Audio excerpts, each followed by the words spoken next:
I promise a better scoring in your physics. Motional EMF के ऊपर एक second question है। ये बोल रहा है a helicopter rises vertically with a speed of 100 meter per second. If helicopter has length 10 meter, horizontal component of Earth's magnetic field is 5 into 10 to the power minus 3 Weber per meter square. Weber meter square inverse. Then the induced EMF between the EMF between the tip of nose and tail of helicopter is, आपका option दे दिया, A option is 50 volt, B option is 0.5 volt, C is 5 volt and D is 25 volt. एक बार question को ठीक से समझ लेते हैं। A helicopter rises vertically with a speed दे दिया। If the helicopter has length, अच्छा स्पीड लिख लेते हैं, स्पीड ऑफ द हेलीकॉप्टर दे दिया 100 मीटर पर second. If the helicopter has a length दे दिया 10 metre and horizontal component of earth's magnetic field B horizontal, A दे दिया 5 into 10 to the power minus 3 Weber meter inverse square. Then the induced EMF between the tip of the nose and the tail of the helicopter. Tip of the nose and tail of the helicopter means this is my helicopter. This is my helicopter. Helicopter मैं draw करने जानती हूँ क्या? This is my helicopter. This helicopter का tip of the nose and tail of the length मतलब पूरा ये वाला चीज, पूरा length, meaning by L equal to 10 metre. Length दे दिया ना 10 मीटर, वही तो पूछा। Induced EMF between this two ends क्या है वो पूछा है।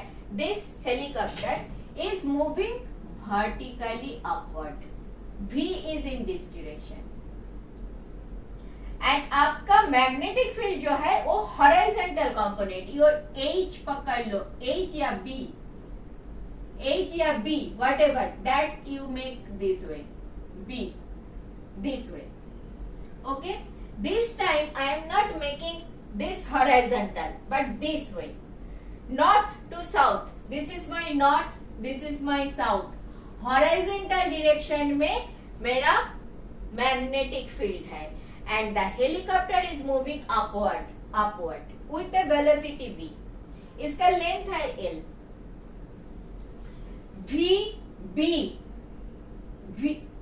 B is in this direction, V is in this direction, perpendicular. This is horizontal direction, this is vertical direction V.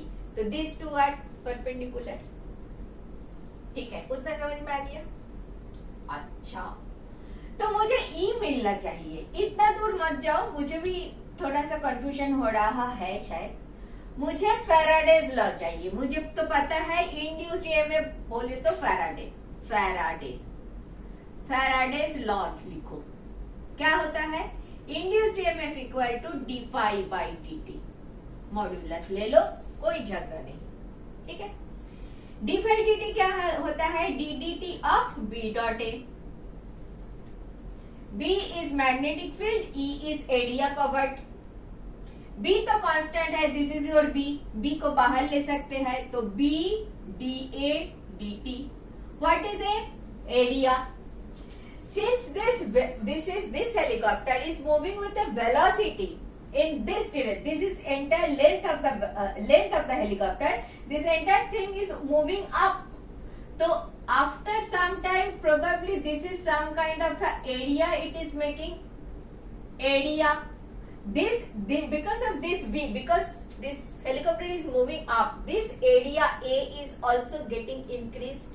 The area is getting changed. Area.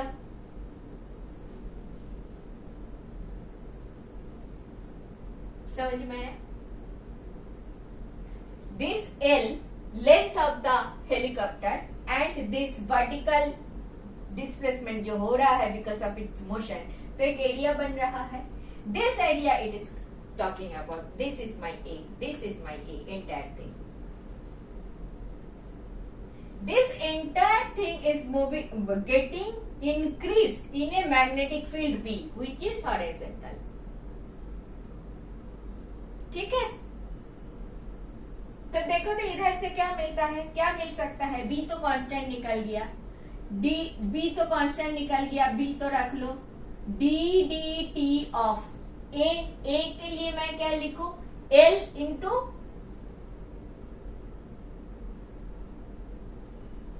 V तो दे ही दिया, V तो दे ही दिया.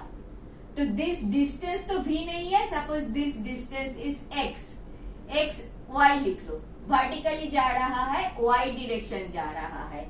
इन time dt it moves along A distance dy. तो ddt of dy into L पहले लिख लेती हूँ, फिर समझा देती हूँ. ए वाला dy जो है, dy के लिए मुझे लिखना है this b is I have already written. हाँ, suppose in time dt the helicopter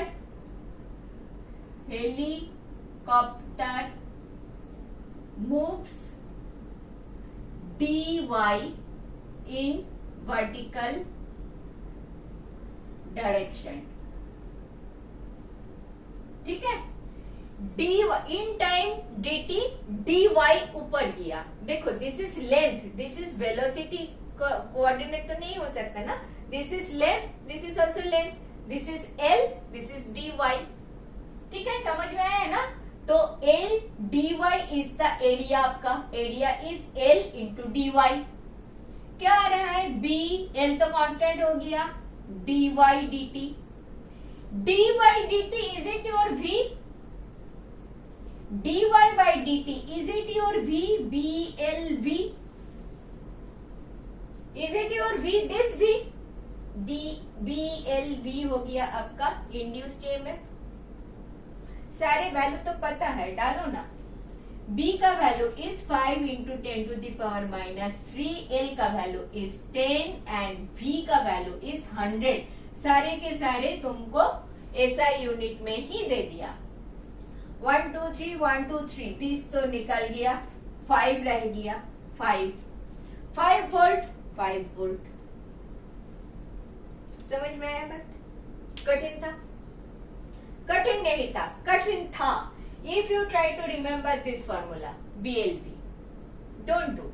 try to start दो स्टेप ज्यादा कर लो ना. Induced EMF equal to D phi dt. ये तो कभी नहीं भूलोगे.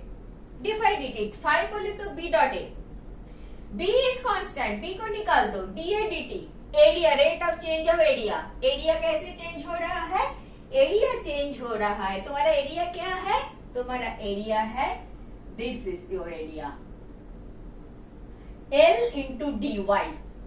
L इंटू dy वही तो चेंज हो रहा है, dy तो चेंज हो रहा है. As it's moving up dy change हो रहा है.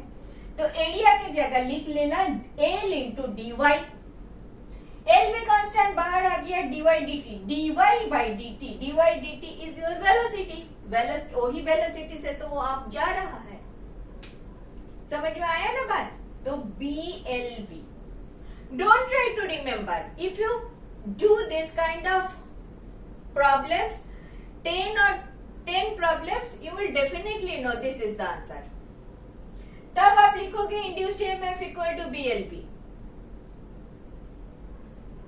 But if you forget, ये वाला forget मत करो, तो आ जाएगा. Be it rotational motion, be it linear motion, आपको पता है expression. Induced EMF equal to d by dt.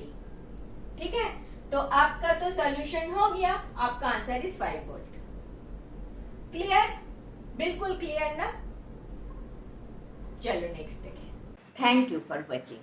I have explained this way last 20 years of questions. If benefited, do watch.